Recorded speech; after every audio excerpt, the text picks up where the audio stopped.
Ja Leute, heute behandeln wir ein sehr bekanntes Problem beim Dieselmotor, und zwar ein hängendes oder verdrecktes EGR- oder AGR-Ventil, also Abgasrückführventil.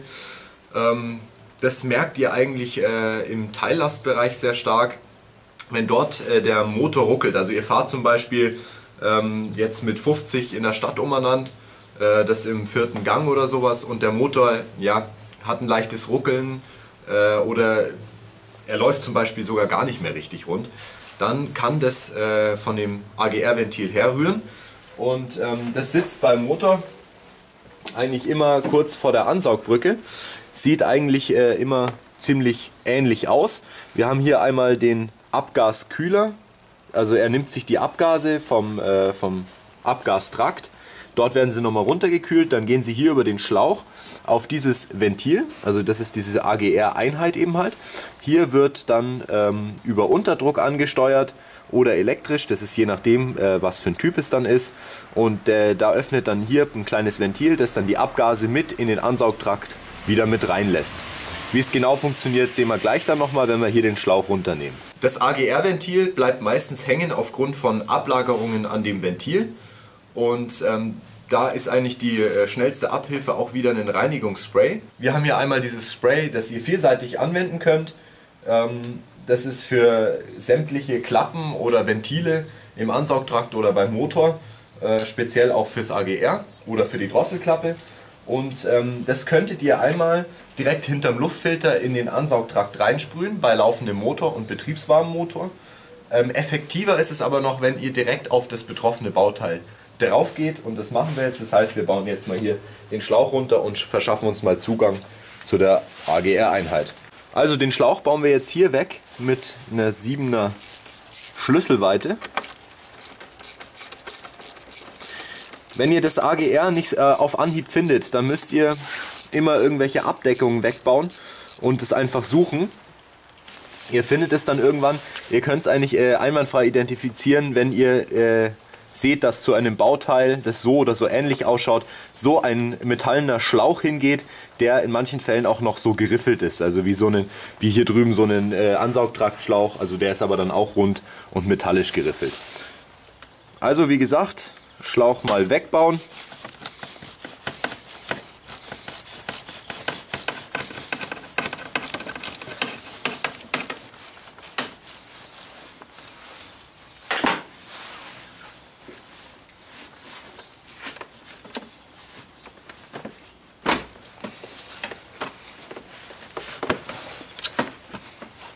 Und dann seid ihr schon ziemlich dicht dran.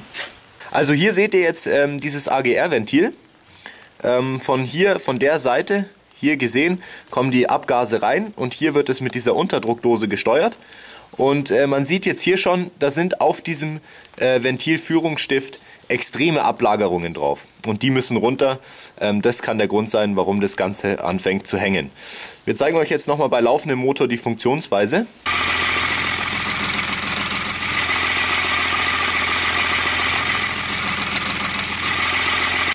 Jetzt spritzt ihr mal ordentlich mit dem Spray hier drauf. Ihr braucht euch da jetzt erstmal keine Sorgen machen, weil das Spray wird mit verbrannt und greift auf gar keinen Fall Lambda-Sonde oder also Cut, alles was in der Abgasreinigung mit drin ist, an. Jetzt lasst ihr das Ganze mal ein bisschen einwirken. Ihr seht schon, hier wird es auf jeden Fall richtig hell wieder. Und dann wartet ihr einen Moment und dann geht ihr mal mit dem Lappen bei. Jetzt seht ihr schon hier, was hier für ein Schmutz rauskommt. In einer Art und Weise ist es natürlich normal, aber man sollte das doch ab und zu mal reinigen. Man kann das Ganze auch vorbeugend tun, dass ihr euch nicht irgendwann mal verreckt, wenn ihr es gar nicht brauchen könnt. Wichtig ist nur, spritzt auf gar keinen Fall, also wirklich nicht, literweise das ganze Zeug da rein, weil ihr sonst ziemlich viel Flüssigkeit über einen Ansaugtrakt mit reinbringt, und wenn ihr da ordentlich was reinspritzt, dann kann es passieren, dass ihr damit euer Motor ruiniert, indem ihr einen Flüssigkeitsschlag bekommt. Also dass er anstatt Luft nur noch Flüssigkeit ansaugt. Deswegen immer, wenn ihr ein paar Spritzstöße gegeben habt, auf jeden Fall den Motor danach wieder kurz laufen lassen, dass der Flüssigkeitsgehalt Rest dieses Reinigungssprays mit verbrannt wird und dann erst wieder neues Reinigungsmittel verwenden. So, nachdem ihr dann fertig seid, sollte das Ganze so wieder ausschauen. Wenn euer Ventil sogar schon gehangen ist, ja, oder danach das Problem nicht behoben ist, dann solltet ihr trotzdem nochmal vielleicht die ganze Einheit hier ausbauen und richtig nochmal auf der Werkbank oder sowas reinigen. Jetzt baut ihr einfach wieder alles zusammen, wie es davor war. Schraubt die Schellen hier von der Ladeluftleitung wieder richtig schön zu, nicht dass die euch wieder runterflutschen, weil da ist ja doch ein bisschen Druck jetzt drauf dann durch den Turbo. Und dann sollte das Problem eigentlich behoben sein. Ja Leute, wie ihr seht, wieder keine große Sache. Vorausgesetzt, das AGR ist nicht schon komplett hinüber. Wichtig ist nur bitte, dass ihr auf gar keinen Fall diesen Bolzen, den ihr gesehen habt, anfangt mit einem Schraubenzieher zu bearbeiten oder sowas. Weil dahinter sitzt eine Dichtung, wo dieser Bolzen einfährt und ausfährt. Und wenn ihr den beschädigt, dann macht ihr das AGR komplett damit kaputt.